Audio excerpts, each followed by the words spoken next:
할렐루야. 오늘은 12장 지도자와 시간, 에베소서 5장 6절 말씀. 세월을 아끼라 때가 악하니라. 아멘. 시간이란 어떤 사건들이 일어나는 하나의 연속되는 기간으로 정의할 수 있습니다. 지도자의 자질은 연속되는 그 기간 동안 그에게 무슨 일이 일어났는가에 의해 드러납니다. 예를 들어 한 젊은이의 인격과 성공은 주어진 시간들을 누구와 어떻게 사용했는가에 크게 좌우됩니다. 그는 학교나 직장에서의 공식적인 시간은 조절할 수 없겠지만 그 이전과 이후에 무엇을 할 것인지는 조절할 수 있습니다. 그 시간을 어떻게 사용하느냐에 따라 그는 평범한 인간이 될 수도 있고 그렇지 않을 수도 있습니다. 하루의 매 순간은 하나님의 선물이며 순간순간을 조심스러운 마음으로 아껴야 합니다. 그래서 주어진 시간을 더욱 가치 있는 일에, 영원한 것을 위해 사용할 수 있어야 합니다. 어느 날 미켈란젤로가 작품에 너무 골몰하고 있는 것을 본 누군가가 그것 때문에 당신의 생명을 잃을지도 모릅니다 라고 경고를 했습니다. 그러자 미켈란젤로는 도대체 인생은 무엇을 위해 존재한다는 말이요? 라고 응수했다고 합니다. 지도자가 해서는 안 될 말은 나는 시간이 없어입니다. 엄밀히 말해 그것은 사실이 아니죠. 우리는 모두 하나님께 충분한 시간을 부여받았습니다. 그러나 시간만큼 우리가 별 생각 없이 헛되이 낭비하는 것도 없을 것입니다.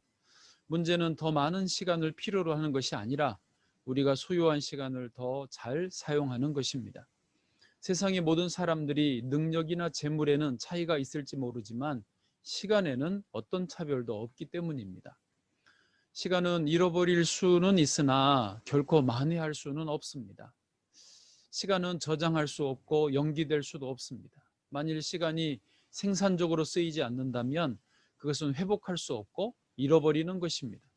그래서 만일 우리가 시간을 전략하는 것을 배우면 그것은 바로 우리가 살아가는 것을 배우는 것을 의미합니다. 만일 우리가 시간 사용에 실패한다면 다른 방면에서도 실패하게 됩니다. 때문에 지도자는 우선순위를 신중하게 고민하고 최상의 선택을 해야 합니다. 어떤 일이 더 우선되어야 하는지, 무엇이 더 비전에 맞고 더 가치 있는 일인지를 신중하게 고려해야 합니다. 한 주간 동안 어떻게 시간을 사용하는지를 꼼꼼하게 기록해 보시고 영적 우선순위에 비추어 분석해 보는 작업을 해보시기 바랍니다.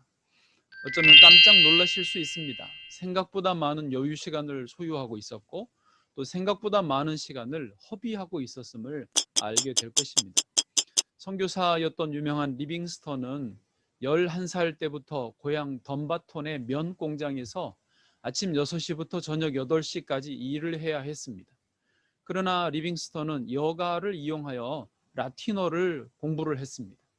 그리고 16살쯤에는 로마 문학 서적들을 원어로 읽을 수 있게 되었습니다. 그리고 27살이 되었을 때는 신학 공부도 그리고 의학 분야도 상당 수준으로 숙달할 수 있었습니다. 예수님은 전략적 시간 사용에 관한 완전한 모본이십니다. 주님은 수많은 군중들이 따라다녔지만 결코 서두름이 없이 계산된 걸음으로 인생을 걸어가셨습니다. 주님이 항상 평정심을 유지하신 비결은 아버지의 계획에 따라 자기가 일을 하고 있다는 확신 때문이었습니다. 주님의 일정표는 아버지와의 교제를 통해 날마다 해야 할 일들과 해야 할 말이 잘 배치되어 있었습니다. 요한복음 14장 10절, 내가 너희에게 이르는 말은 스스로 하는 것이 아니라 아버지께서 내 안에 계셔서 그의 일을 하는 것이라. 아멘. 예수님은 나사로가 죽었다는 급한 전가를 받으시고도 이틀이나 더 머무셨습니다. 하나님의 섭리 안에 시간 계획이 있으셨던 것입니다. 때문에 주님은 십자가상에서 다 이루었다고 선언할 수 있으셨습니다. 나의 계획이 없었어도 주님의 간섭을 받아들이는 훈련이 필요합니다. 우리는 가끔 시간 계획이 없던 돌발 상황 때문에 당황스러워합니다. 그러나 돌발 상황에도 하나님의 뜻과 계획이 있음을 받아들이는 노력이 필요합니다.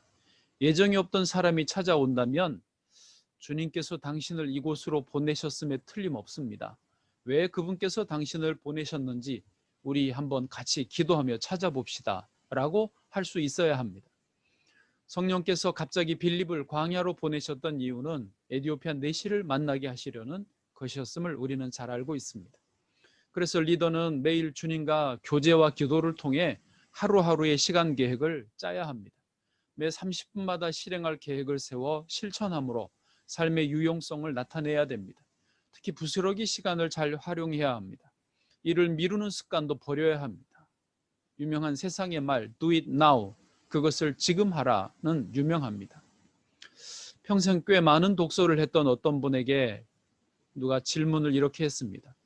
당신에게 독서를 위해 얼마만큼의 시간이 주어졌습니까? 그분이 대답했습니다. 나는 독서를 위해 시간을 얻지 못했습니다. 나는 시간을 붙잡은 것입니다. 이제 마치면서 한 주간 동안 내가 시간을 어떻게 사용하고 있는지를 한번 기록해 보시면 좋겠습니다. 그리고 분석해 보시죠. 감사합니다. 내일 뵙겠습니다.